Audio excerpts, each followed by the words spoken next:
Hi everyone, this is BritSimon. We have much to discuss from the visa bulletin that was published this morning.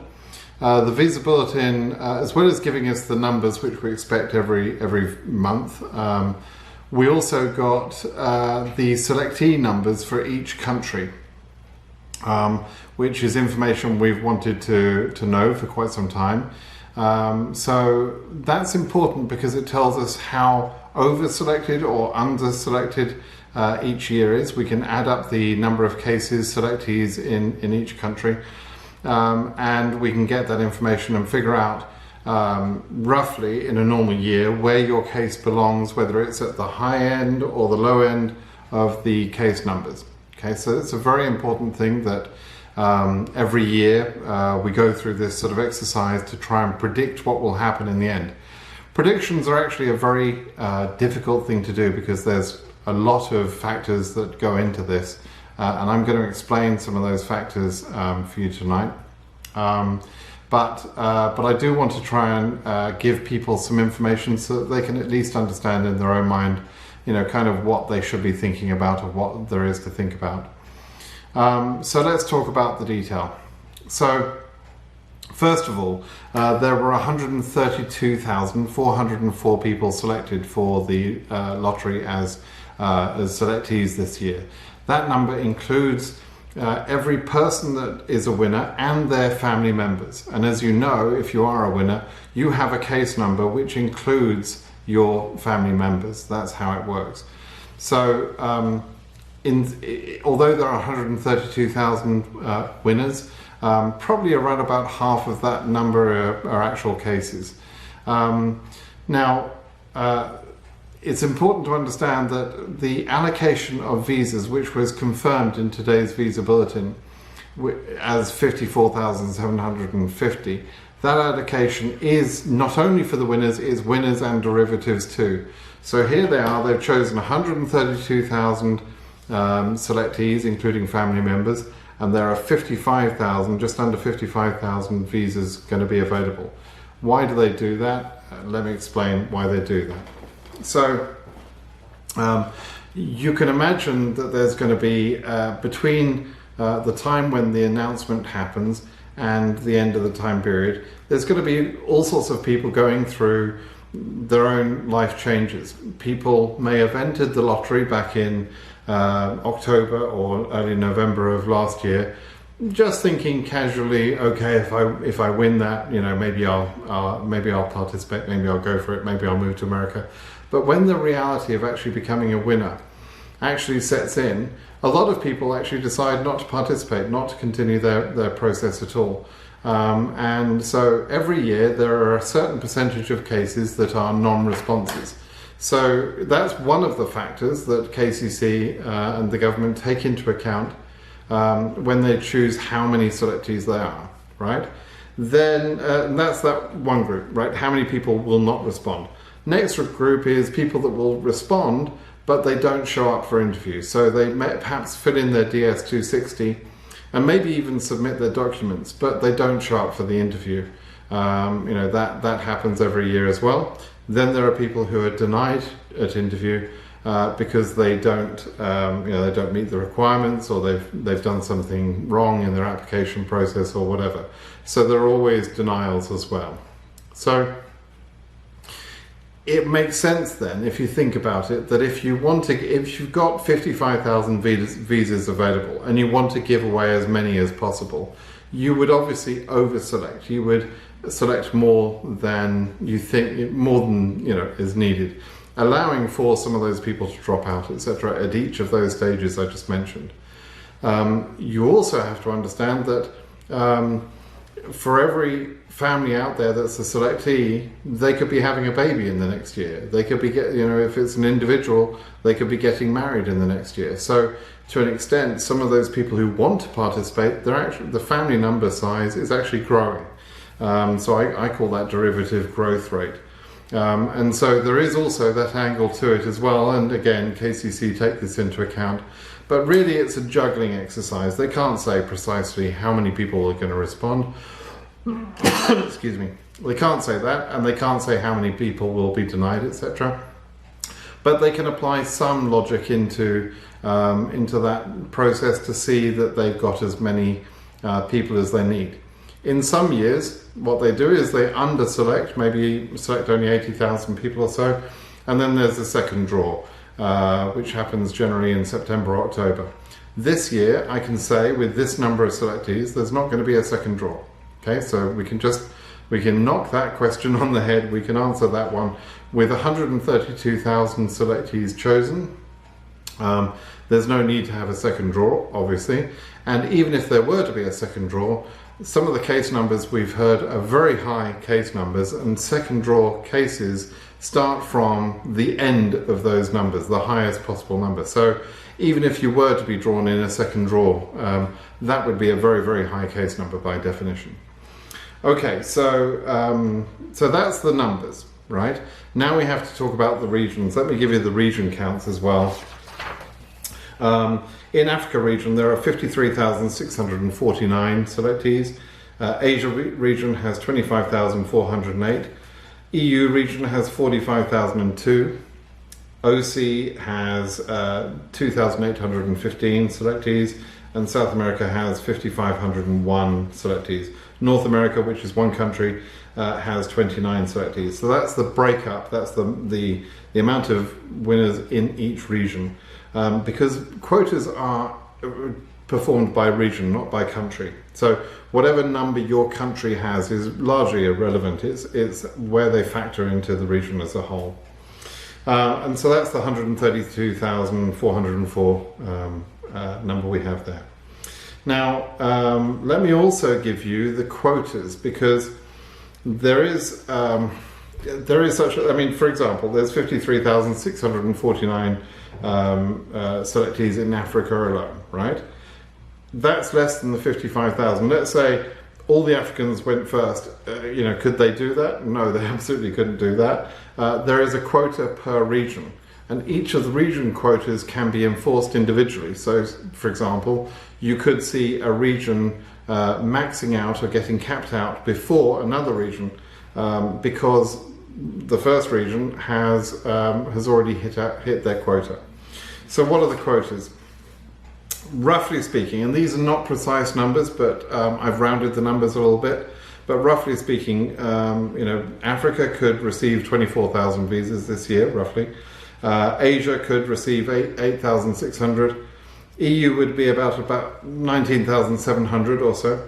OC region can be 820 or so, and SA is about 1650. So compare some of those numbers. So 53,649 selectees in Africa, 24,000 can get the visas. In Asia, 25,000 people plus have got selected, only 8,600 can get the visas. In EU, 45,000 have been selected, only just under 20,000 will be selected. So, and so on. There is obviously a much higher number per region across all regions than can be selected. So what's going on? Does that make sense? Well, we were about due for an over-selected year. Sometimes KCC do this because it seemed to run for several years. It seemed to run in sort of 2-year cycles. We'd have 2 years or so under-selected, and then we'd see 1 or 2 years where it's over-selected. And if you look at the history of the last 15 years or so, you'll see roughly half of the years have been over 100,000, and half of the years have been under 100,000. And you could consider 100,000 as kind of a sensible level of number of selectees to select, where you think, yes, you could probably lose enough of those that the rest of the people should get a good chance, right? But 132,000 is too many. How bad is it? Well, it's not necessarily too bad. I've got lots of factors to explain to you, to explain why I'm actually not too disappointed in these numbers. They're not quite as bad as they sound at first hearing, but it is clear there are going to be some people with high case numbers are going to be missing out this year. That's the reality. How's that going to happen? Let's talk about that. So as we look at the numbers per region, we need to consider some factors that are going to impact us this year, and probably more so than any other year we've had in recent times. This year is going to be impossible or difficult to predict, and I'm actually not going to try and predict it accurately, because it's beyond logical, assumption. You can't predict all of the things that are going to happen. But what I am going to explain is some of the factors that I'm considering, and how they would play into things this year, so that you'll understand better where I'm going to get to in the end, which is, basically wait and see. And what I'm going to do is I'm going to break down each region into a separate video, so that I can focus on that region in particular and give a shorter video for that, for that region. So I want to talk about the factors that would make this a difficult year to predict, because there's so many things going on. Let me start with probably the biggest thing, the pandemic. The pandemic has had an impact on DV2020. It's having a fairly big impact on life in general in the USA, and to some extent or another it's having impact around the world in different countries. Some countries have got it very well under control, and have got good reasons to believe that it's not going to be impacting to them at all, which is great news for them. But America has screwed the whole thing up badly, really badly. And so the pandemic itself is going to have impacts here in America, and possibly in some of the countries abroad. So it could be, for example, that there are people who have been selected that are already have passed away. And if a principal selectee were to die, the family members get no further benefit from that case. So it's entirely possible that some number of the 132,000 winners have already passed away, and therefore all of their derivatives as well can't continue. The pandemic could also affect people in their own countries, because the embassies could, from time to time over the next year or so, could close again if the pandemic is worse in any particular country. People could have lost their jobs and perhaps be unable to afford the costs of processing the visa. So there could be quite a few impacts from the pandemic. The next sort of major thing is political, and by political I'm going to talk about a couple of factors. Obviously, Trump has been doing his level best to stop all immigration for quite some time now. In 2017, he implemented a ban, which was ostensibly a travel ban, but actually was clearly just a racist ban dressed up in nonsense, and was targeted against immigrants of the Muslim faith, but also included some other countries just to sort of disguise the whole thing. That ban was later increased to include some other countries, and now there are a number of countries that are affected by that particular ban, right? And that's a political thing that's going on because Trump is Trump. I'm going to come back to that ban in a moment, but a big factor this year with regard to politics is that this year is an election year. So there's an election going to be held in November, less than 80 days from now, where Trump may or may not get re-elected as the president for the next 4 years. If he loses the election, which I strongly suspect and hope he will, then we'll see a new president, which will be Joe Biden, and Kamala Harris it will be the VP. And with their perspective, they are likely to remove some of the things that Trump has done over the last few years. So I would expect them to remove bans like the travel ban. All right. And if they do, that could dramatically change things. So, we can talk about that too. As many of you will know, there's also been recently an immigrant ban, just a flat-out ban on many forms of immigration. That ban, separately to the travel bans that have been in place for some time now, that immigrant ban is being challenged in court. and by several lawsuits which have been combined together under one judge. And the hearing for that is happening on August 27th. So the immigrant ban, which is due to continue until the end of this year, until the end of 2020, in other words, including the first 3 months of DV 2021, the immigrant ban could be allowed to continue, or it could be blocked. We don't know. If Trump wins the election, he could continue that beyond the end of 2020, right? We just don't know what will happen there. So whilst I suspect Trump will lose the election, I certainly hope so, and I assume that Biden would remove the bans, and I assume that the immigrant ban in particular is likely to be blocked before the October 1 deadline, for DV 2021. I think it's likely to be blocked. There is possibility that some of those things don't happen, that Trump wins, that he extends the immigrant ban, that he comes up with new ideas on how to block people. Who knows, right? Trump is a wild card in this whole thing.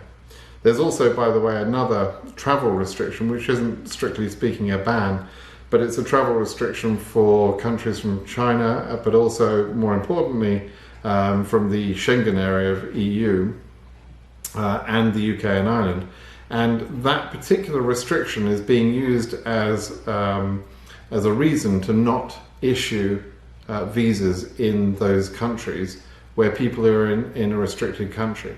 Again, that's being fought on, and the hearing will hopefully get some clarity about that. But at the moment, that's the case. So if that were to continue, that would also affect DV 2021. So it's really, politically, there's a ton of stuff going on. There's lawsuits going on, and really, we need to wait until this political stuff, sort of plays out.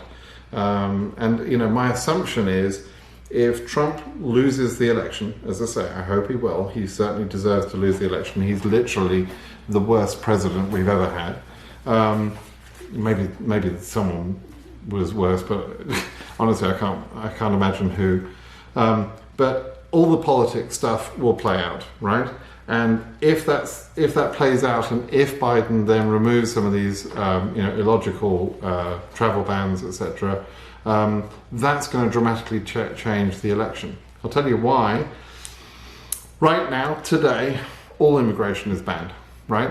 So that's got to be changed by by the court hearing on the 27th of August. Even without that ban, everybody in the EU is affected by is affected by the travel restriction. The travel bans and various versions of the travel bans, which was Proclamation 13780, affect around about I'm going to just total this up, around about 17,000 of the 132,000 people that have been selected. So in other words, although 132,000 have been selected, as of today, only 115,000 of those people could continue. Now, there are some people that, even if you're in a banned country, like you're from Iran, for example, if you live in Canada, you can get around that. If you live in the USA, you can continue your case. But for a lot of people in banned countries, they are living abroad, and they're not able to get any sort of exception. So those people are banned. But again, those people would suddenly be allowed to continue in around about, let's say, January or February of next year, if Trump loses. So it really is, that's a big deal. The other thing we don't know much about this year is the new passport rule. The new passport rule certainly had an impact on the number of entries, or the number of what they call qualified entries. So I think if you've read my article, you'll have realized that the number of entries normally is around about, with family members, is about 24 to 25 million. This year it was less than 12 million, so it's halved. The number of qualified entries halved this year, and that's because of the passport rule, I'm pretty sure. We don't know yet whether cases where people have not actually followed the rules, where they've entered the lottery, they don't have a passport, but instead of not entering the lottery, they entered the lottery and they ticked one of the exception boxes to say they didn't have a passport for reasons. They've picked one of the few reasons. There are very few reasons. In theory, those people should be disqualified. We don't know for fact yet, because we haven't seen any interviews yet, whether those people will be disqualified. I strongly suspect they will be, but I don't know for sure, right? So if you're in that position, if you're in the position where you decided to take your chances anyway and just enter and select, you know, a nonsense, untrue choice to explain why you don't have your passport, you may get lucky. I don't know. At this point, I don't know for sure. No one does. So I suspect you won't. But we have seen rules that have been sort of implemented before, and the government have said what they'll do, and then they haven't done what they said. So an example of that is the new photo requirement that was introduced a couple of years ago. It's always been the case that you had to use a new photo, and every year people don't do it. You know, but and every year I encourage people to take a new photo. It's a simple thing. I've demonstrated how you can do it with the phone. You don't need any special equipment. You know, it's a very simple thing. But every year people enter using old photos. That's always been a problem. And there have been a few, not very many, but a few disqualifications over the years for that reason. But then about 2 to 3 years ago, I forget the exact date, there was a change in the rules that said if you used a photo that had been previously used for an entry, so for example, if you were entering in DV2018 and you had previously used DV2017, used that same photo in DV27 entry, then you would be disqualified. In reality, when it came down to it, they didn't disqualify those cases. They may still disqualify based on an old photo, but they didn't automatically disqualify cases based on a reused photo from a previous DV lottery entry. So that's quite interesting. And they could follow the same pattern with this passport rule. They could say, okay, well, we're just going to, you know, we're going to allow people to continue their cases. Now, it would be extremely unfair, in my view, if they do that, because there are clearly millions of people that followed the rules, didn't proceed with their entry, and you know, and they've not been selected. So because they didn't enter, whilst other people who just blatantly disregarded the rules, knew very well that they were disregarding the rules, but continued anyway. I would feel, you know, some regret if those people were allowed to continue and with no consequences. That would be, you know, that would be unfortunate in my view. So if you're in that position, I'm not attacking you. I'm simply stating that, you know, the rules were very clear, and I advise many people not to enter if they didn't have the passport, and that should have been clear for everyone. So, you know, if you chose to ignore that advice, or you chose to just, you know, continue, then it's not that I hope you get disqualified, but I certainly wouldn't want to see other people you know, just treated no differently to you. That would just be unfair in my view. Okay, so there are all the factors, right? So I've discussed the numbers with you. I've discussed the quotas with you. I've briefly explained the funnel effect of people who don't respond, and then people who respond but don't show up, and then people who show up to the interviews and get denied, etc. There is a definite funnel, which I could draw for you. I mean, it's literally as simple as that. I can draw that funnel, which takes down the number of entries down and down and down, so that we get to the point where, you know, there should be, even though there are too many people selected, there could be chances for some regions. But having said, and by the way, and again, I explained some of the political things and some of the other factors. But again, having said all of that, it's clear to me that there are regions where they're fairly easy to anticipate what's going to happen next, and it's pretty clear that there are too many selectees in those regions. So who misses out? How do they do it? Well, as you know, they spread processing over the full 12-month period. So if you had, for example, 2,000 cases in a particular region, you wouldn't see all 2,000 cases being interviewed on the front end. You would see, roughly speaking, the region would interview probably around about 200 cases per month. And that's how they spread 2,000 cases over a full year of processing, and they would hope to finish up that way by about July or August of next year and have interviewed everyone. That would be a sensible way to do things, and roughly speaking, that's what they do. But clearly we're going to have more people and more people who want to proceed than we have spaces, and so since they have that sort of spreading over the year, and since, as you know, also they give preference to the lowest case numbers, towards the back end is the highest case numbers, and those are the people that are going to miss out. So we need to know what are the precise high case numbers in each region to be able to sort of accurately predict where the cutoffs would be.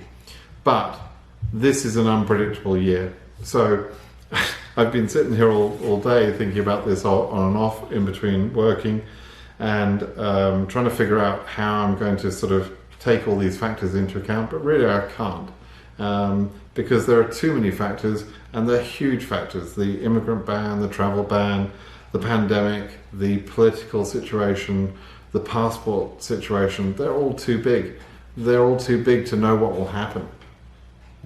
So I'm going to talk about each region and talk about what I would expect normally in each region. But you really need to understand this year, more than any other year, is a year where you shouldn't make any commitments or plans based around your DV lottery win. We just don't know what's going to happen, right? So as you should be understanding every year, you don't sell your house, you don't give up your job.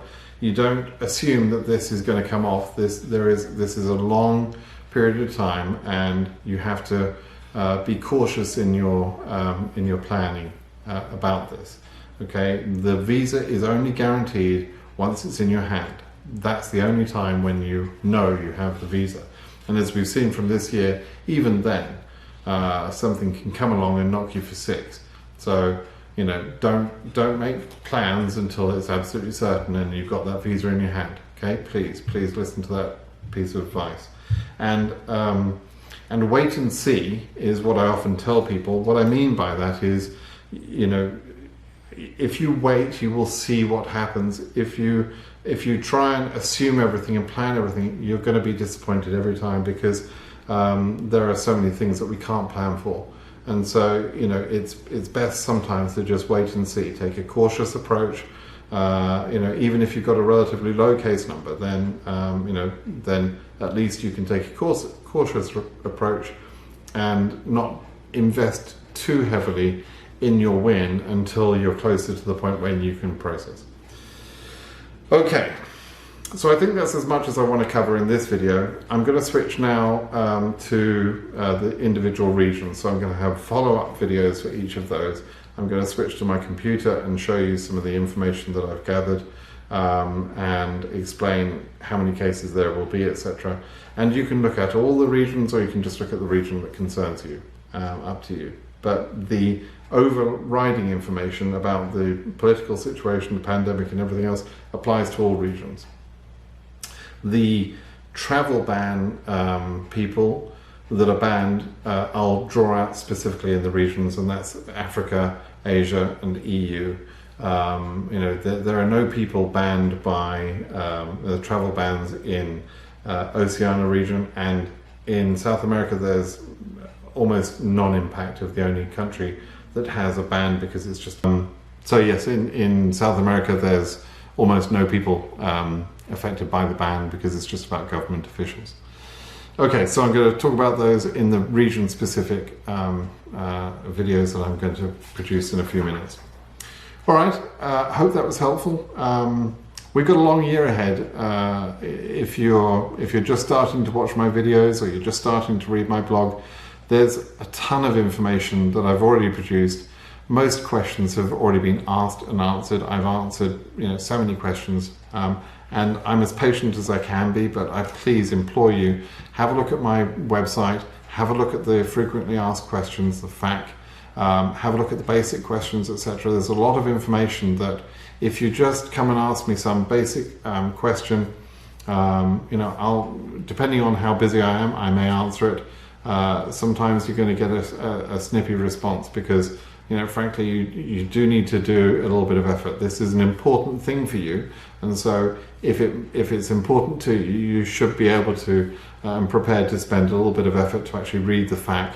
And if you just did that, 50% of the questions on my videos and blogs would go away because people would know already. So you don't need to wait for me to respond. You could just read my FAQ entries in the blog, or read some of the or listen to some of the videos that I've produced here. Okay. Last thing, make sure you subscribe to my channel. Make sure you go over and register at my blog. Make sure you say that you want follow-up emails at the blog.